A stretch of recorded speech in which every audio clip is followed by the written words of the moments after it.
Hello students, कैसे हो आप सब। उम्मीद करता हूँ बढ़िया होंगे। तो आइए एक बेहतरीन टॉपिक पढ़ते हैं केमिस्ट्री से। टॉपिक का नाम है vapour pressure of solution of solid in liquids. ठोस पदार्थों का द्रव में विलयन एवं उनका वाष्प दाब। वाष्प दाब के बारे में तो आप बहुत अच्छी तरह से जान चुके हैं। पिछले 2-3 वीडियो में मैं वाष्प दाब की लगातार चर्चा करते आ रहा हूं। तो आज उससे आगे हम लोग देखते हैं, लेकिन एक पीछे वाली छोटी सी बात याद करते हैं। आपको याद होगा कि हमने आपको बताया है ये विलयन है। विलयन का जो विलायक है वो द्रव है, द्रव विलायक है। इस द्रव विलायक में अगर गैस घुले, आपको याद है ना हेनरी लॉ, इसी के अंतर्गत पढ़े थे ना। तो इसमें द्रव भी तो घुल सकता है गैस के अलावा। तो जब गैस घुले तो आपको याद है रॉल्स लॉ, हम लोगों ने इसके बारे में पढ़ा। क्या इसमें ठोस नहीं घुल सकता? बिल्कुल घुल सकता है। और जब ठोस घुलेगा तो क्या प्रभाव डालेगा उसके वाष्प दाब पे? आज का हमारा यही टॉपिक है। तो आज हम लोग पढ़ेंगे कि विलायक द्रव है, विलेय ठोस है। उस परिस्थिति में देखते हैं कि जो आपका वाष्प दाब है, वेपर प्रेशर है, वो कैसे प्रभावित होता है। तो तैयार हो जाइए। लेकिन टॉपिक शुरू करने से पहले एक छोटा सा और शब्द है। हम एक शब्द लिखेंगे बार बार, नॉन वोलाटाइल सब्सटेंस। मैं चाहता हूं इसके बारे में आपको एक जानकारी दें। नॉन वोलाटाइल माने अवाष्पशील, अवाष्पशील पदार्थ। अच्छा सोचो, आप गर्मी का दिन है, आपने छत पर गए और एक कटोरा पानी रख दिया। सुबह में रखे, शाम को गए, क्या पूरा एक कटोरा पानी मिला? बिल्कुल नहीं, कुछ वाष्प बन के निकल गया। आपने क्या किया था? बगल में एक कटोरा चीनी रख दिया था। चीनी भी हट का हो गया था क्या? बिल्कुल नहीं, क्योंकि चीनी अवाष्पशील है और जल जो है आपका वह वाष्पशील है। उसी तरह से नमक रख देते, वह भी अवाष्पशील है। गर्म भी करें कटोरा में रख के नमक, तो वाष्प रूप में वो नहीं बदलेगा। ग्लूकोज है, यूरिया, इस तरह के बहुत सारे पदार्थ हैं जो वाष्प के रूप में नहीं बदलते हैं। And such substance are known as non volatile substance. एक लाइन लिख देते हैं, वे पदार्थ जो वाष्प के रूप में नहीं बदलते हैं। जैसे आप कह सकते हैं यूरिया,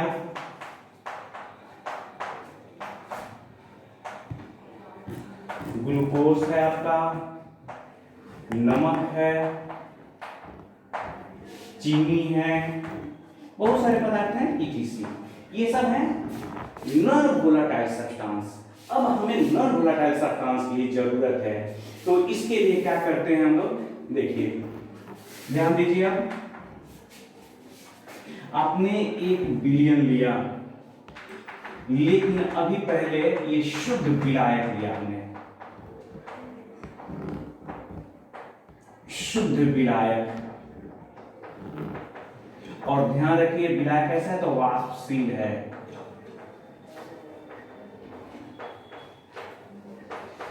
अब ये वाष्प के रूप में बदलेगा ये वाष्प तो निकलेंगे। आपने इसको ढक दिया तो ये वाष्प के कण इसमें रहेंगे, और ये जो वाष्प के कण हैं इसमें जब ये दीवार से, इस पात्र के दीवार से टकराएंगे, आपको पता नीचे भी टकराते हैं, तभी तो सामने की अवस्था उत्पन्न होती है। याद है ना पीछे वाला क्लास आपको? तो जब ये टकराएंगे तो दाब उत्पन्न होगा। इसका नाम होगा वाष्प दाब, वेपर प्रेशर। वेपर प्रेशर, इसमें वाष्प जो है ज्यादा संख्या में है। क्या वाष्प कैसे बना? ये वाष्प कहां से बना? यहाँ पे जो कण थे ऊपरी सतह के, ये कण वाष्प के रूप में निकल जाते हैं और ये वाष्प के रूप में बदल जाते हैं। अब हमने क्या किया? इसमें कुछ पदार्थ मिलाया, लेकिन नॉन वोलेटाइल मिलाया। नॉन वोलेटाइल सॉल्यूट मिलाया।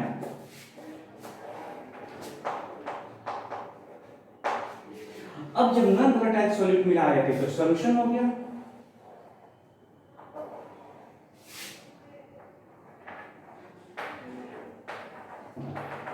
अब देखिए हुआ क्या, ये हो गया बिलियन, सॉल्यूशन हो गया। तो यहां पर विलायक के कण हैं और थे भी, लेकिन जब इसमें आपने कोई नॉन वोलेटाइल सॉल्यूट मिलाया तो इसी में घुल गया ना वो भी पड़ा, तो उसके भी कुछ कण जाकर के यहां पर मान लीजिए कि कुछ कण यहां इकट्ठे हो गए। ये हो गया विलायक के कण, सॉरी विलेय के कण हो गया, विलेय के कण। और ध्यान रखिएगा विलेय कैसा है, तो नॉन वोलेटाइल है, ये नॉन वोलेटाइल है। तो वाष्प तो, और ये हो गया आपका जिसको बिना कलर हमने किया हुआ है, ये हो गया विलेय, विलायक का कण है, और ये वाष्पशील है, वोलेटाइल है। समझने की कोशिश करिएगा, बहुत कम लैंग्वेज है लेकिन बातें बहुत सारी है समझने के लिए। एक बार फिर यहाँ आते हैं, ये आपके पास विलायक है, शुद्ध विलायक है, प्योर स्टेट में है, विलायक के कण यहाँ पर थे और ये सभी कण जो हैं वाष्प बन करके उड़ते हैं और इस तरह से इसमें दाब उत्पन्न होता है जिसको वाष्प दाब कहते हैं। अब इसमें आपने नॉन वोलेटाइल सॉल्यूट जैसे चीनी नमक कुछ मिला दिया, आपने मिलाया तो यहाँ पर सॉल्यूशन तैयार हो गया। जब सॉल्यूशन तैयार हो गया तो इस पानी में अगर ये जल है तो केवल पानी ही नहीं है, जल ही नहीं, जल के ही कण नहीं है, बल्कि अगर आपने इसमें चीनी मिलाया हुआ तो चीनी के कण है, यूरिया मिलाया हुआ तो यूरिया के कण है, सुक्रोज मिलाया हुआ तो सुक्रोज के भी कण मौजूद हैं। और जो आपका सॉल्यूट है, विलेय है, ये अवाष्पशील है, तो ये जो है वाष्प के रूप में नहीं बदलेगा, ये वाष्प के रूप में नहीं बदलेगा, लेकिन ये वाष्प बदलेंगे। अब देखिए तो वाष्प के जो कण होंगे यहां पर, इसके तुलना में क्या होगा, कम होगा। ये वाष्प है, कम वाष्प होगा यहां पर, और यहां पे वाष्प क्या होगा, अधिक होगा।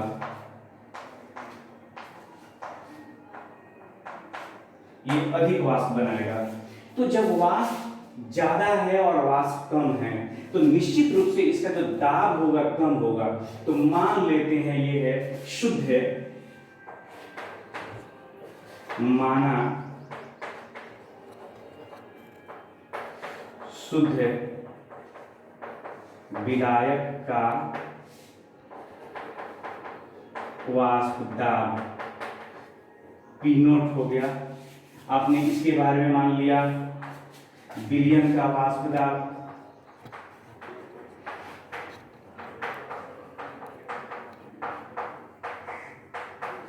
आपने मान लिया ये PS है, इस पर सॉल्यूशन। तो आप देख रहे हैं स्पष्ट रूप से कि जो विलायक का वाष्प दाब है विलियन के वाष्प दाब से अधिक है। तो आप लिख सकते हैं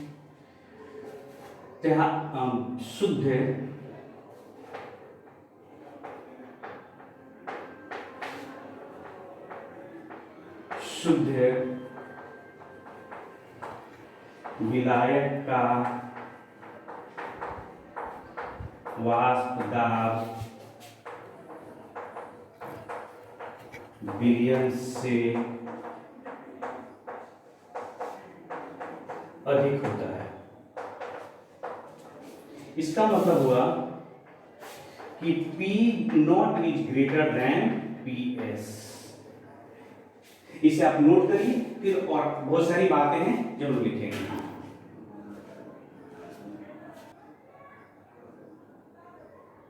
तो स्टूडेंट्स आपने क्या समझा, यही कि जो प्योर विलायक है उसका वाष्प दाब हमेशा विलियन के वाष्प दाब से अधिक होता है। अभी हमने आपको लिखा कि P not is greater than PS। आप लिख सकते हैं vapor pressure of pure solvent is always greater than solution. लेकिन ध्यान रखिएगा सॉल्यूशन के लिए क्या है, तो नॉन वोलेटाइल सॉल्यूट उसमें होना चाहिए सॉल्यूशन में। अब हम लोग इसके आगे थोड़ा सा और समझने की कोशिश करते हैं कि ये किस तरह से प्रभावित करता है, कितना ज्यादा होता है या कम। जैसे उदाहरण के तौर पे आपने एक यहाँ लिया विलायक और इसका वाष्प दाब है पी नॉट सॉरी, और इसमें आपने मिला दिया कोई पदार्थ मिला दिया, ये पीएस हुआ। तो पीएस कम है, पी नॉट ज्यादा है, तो कितना कम है ये जानना है। तो इसके लिए आप याद रखें जितना ज्यादा मात्रा में इसमें आप मिला रहे हैं सॉल्यूट, उतना ही ज्यादा वेपर प्रेशर कम हो रहा है, याद रखिएगा। और एक यह भी ध्यान रखना है, अगर मान लीजिए इसमें हमने 1 केजी विलायक है, पानी है मान लीजिए, हमने इसमें मिलाया चीनी मिलाया 1 मोल, और जितना इसमें वेपर प्रेशर घटा उतना ही लगभग वेपर प्रेशर घटेगा अगर हम इसमें यूरिया मिला देते हैं 1 मोल। तो इसका मतलब हम लोग आगे इसके बारे में पढ़ेंगे कि वेपर प्रेशर की जो कमी होती है वह कमी इस बात पर निर्भर नहीं करता कि आप इसमें क्या मिला रहे हैं, बल्कि इस बात पर निर्भर करता है कि कितनी मात्रा में मिला रहे हैं। अब पानी उबाल रहे हो, उबलते हुए पानी में चीनी डाल दो तो उबलना रुक जाएगा, तो क्या मिट्टी डालोगे तो नहीं रुकेगा? मिट्टी डाल दो तो भी रुक जाएगा, बालू डाल दो तो भी रुक जाएगा, नमक डाल दो तो भी रुक जाएगा। इसका मतलब उबलते हुए पानी को रोकने के लिए इस बात का कोई मतलब नहीं उसमें मिला क्या रहे हो, लेकिन इस बात से जरूर मतलब है कि कितनी मात्रा में मिला रहे हो। तो मात्रा पर निर्भर करता है, आगे हम पढ़ेंगे कोलिगेटिव प्रॉपर्टीज ऑफ लिक्विड में, लेकिन फिलहाल जो है हम लोग यहाँ पर कुछ और बात जानना चाहते हैं। तो आप ये जान गए कि कौन से पदार्थ मिला है उस पर निर्भर नहीं करता, लेकिन हमेशा P not is greater than PS एक शब्द है वाष्प दाब का अवनमन।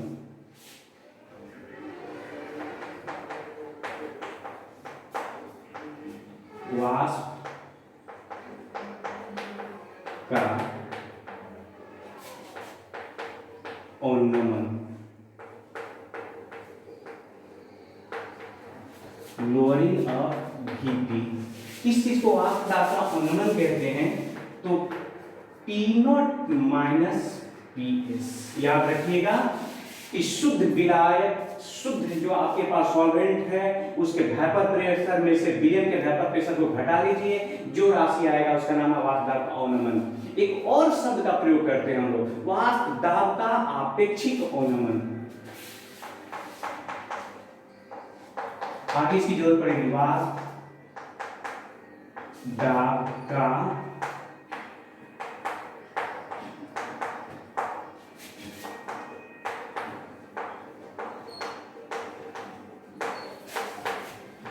Relative lowering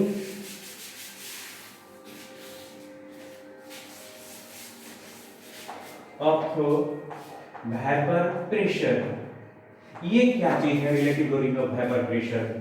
P not minus PS divided by P not, इसको कहा जाता है वाष्प दाब का आपेक्षिक अवनमन।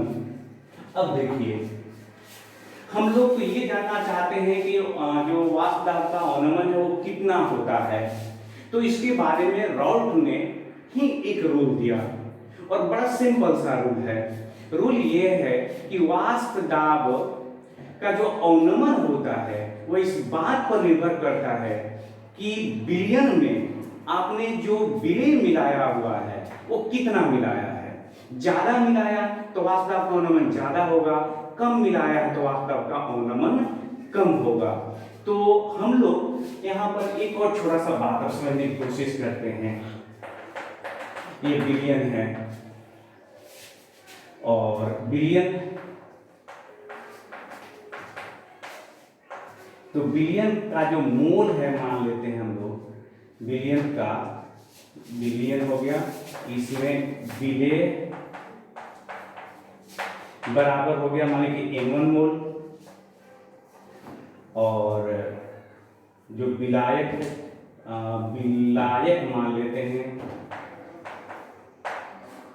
N1 मोल, और जो विलेय है उसको मान लिया हमने N2 मोल। तो और एक बात और है कि हम जानना चाहते हैं यहाँ पर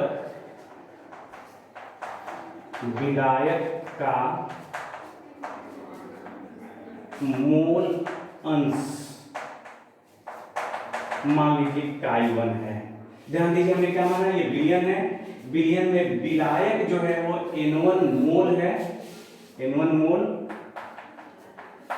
विलेय जो है N2 मोल है, और विलायक का मोल अंश है Chi1। विलायक का मोल अंश कितना है Chi1। तो राउल्ट के नियम के अनुसार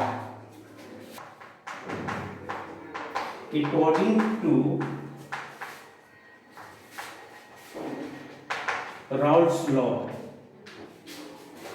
आप कह सकते हैं कि वेपर प्रेशर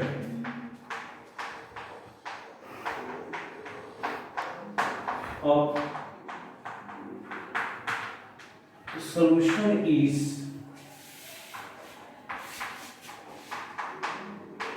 directly proportional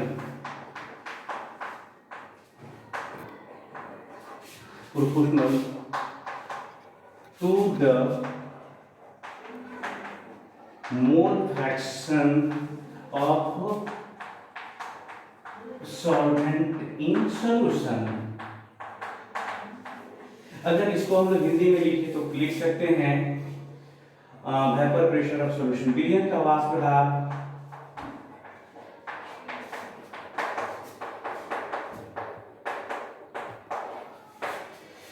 विलयन में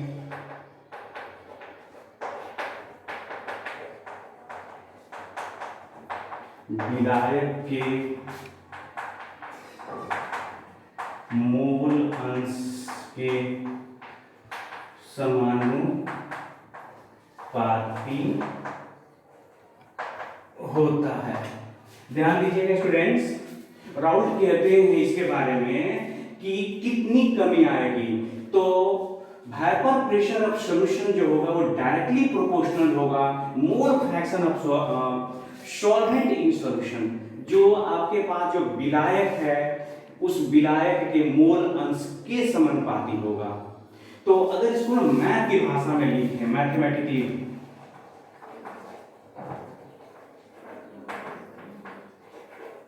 तो आपने क्या लिखा हुआ है कि विलयन का वाष्प दाब पीएस डायरेक्टली प्रोपोर्शनल Chi1। आप जानते हो, आपने बताया था कि विलायक के मोल अंश का नाम क्या है, Chi1 है। तो आप जानते हैं कि समानुपाती का चिन्ह जैसे हटाएंगे हम लोग एक कांस्टेंट लगाएंगे, हमने यहाँ लगाया P0 Chi1। यही आपके पास आगे डाल्टन के नियम के अनुसार, इसलिए आप लिख सकते हैं यहाँ पर कि PS divided by P0 equal to Chi1। तो आप इसे नोट करें, थोड़ा सा और इसको आगे हम लोग बढ़ाएंगे, इसे आप नोट करें।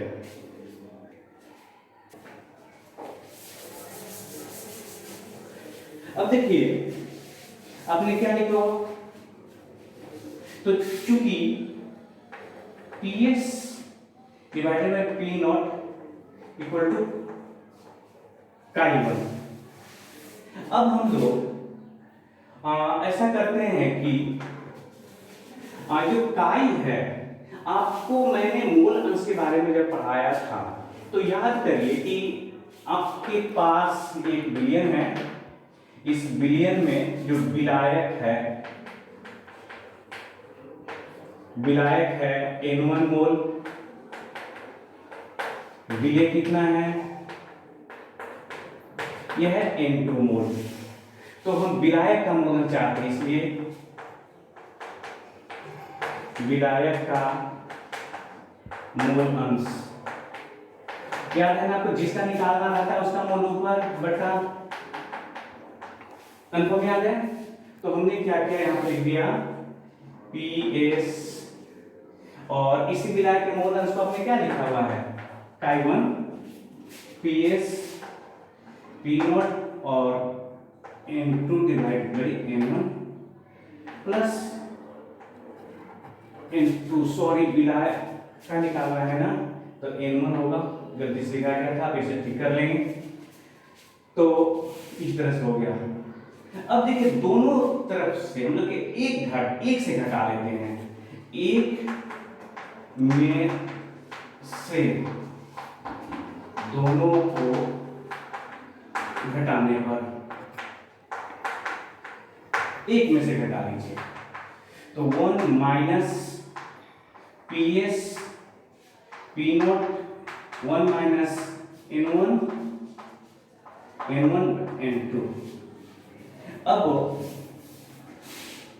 कितना हो गया बोलिए, P not minus PS divided by ये P not N1 N2 minus हो जाएगा N1 divided by N1 N2, N1 से N1 कैंसिल हो गया P not divided by PS P not, ये हो गया N2 N1 प्लस N2। आप याद करिए हम लोगों ने इसको क्या कहा था, वाष्पदाब का अपेक्षित अवनमन, और ये क्या हो गया, तो विलेय का मोल अंश। तो आप यहाँ पर एक लाइन प्राप्त होता है आपको, इसलिए लिख सकते हैं आप कि वाष्पदाब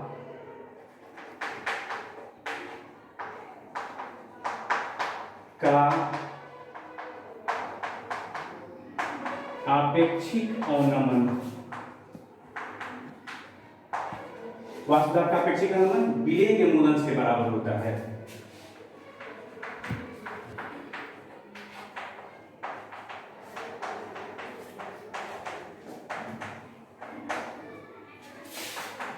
के बराबर होता है। तो यही हम लोगों ने रॉल्ट के नियम से सीखा कि relative lowering of vapor pressure is equal to the mole fraction of solute। लिख सकते हैं अंग्रेजी में, relative lowering of vapor pressure is equal to mole fraction of solute। मैं उम्मीद करता हूं कि आप समझ रहे होंगे। वाष्पदाब यही हमने रिजल्ट किया। इस आज की पढ़ाई का हमारा निष्कर्ष यही रहा कि वाष्पदाब का अवनमन, अपेक्षिक अवनमन जो होगा वो विलेय के मोल अंश के क्या होगा, तो बराबर होगा, ये रिजल्ट कहता है। अब एक छोटा सा और चीज हम लोग करने की कोशिश करते हैं। ये जो समीकरण आपने यहाँ लिखा हुआ है, इस चीज को थोड़ा सा यहां देखिए, चूंकि आप लिख सकते हैं PS equal to P nought Chi1। इसके पहले वाले एक वीडियो हमने बनाया जिसमें हमने आपको ग्राफ खींचना सिखाया। यहां देखिए तो ग्राफ खींचा के ये हो गया y m x और c की जगह पर क्या है 0। तो इस तरह से आप एक ग्राफ खींच सकते हैं। y की जगह पर क्या है PS, x की जगह पर क्या है तो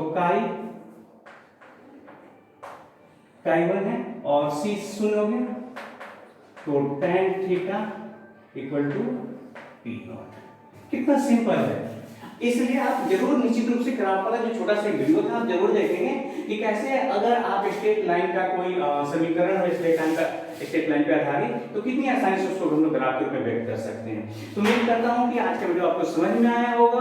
अगर कहीं पर किसी तरह की कोई दिक्कत है तो आप कमेंट जरूर करेंगे और कोशिश करिए कि ज्यादा से ज्यादा शेयर करें और सब्सक्राइब करें। जय हिंद, जय भारत। फिर अगले वीडियो में दूसरे टॉपिक के साथ।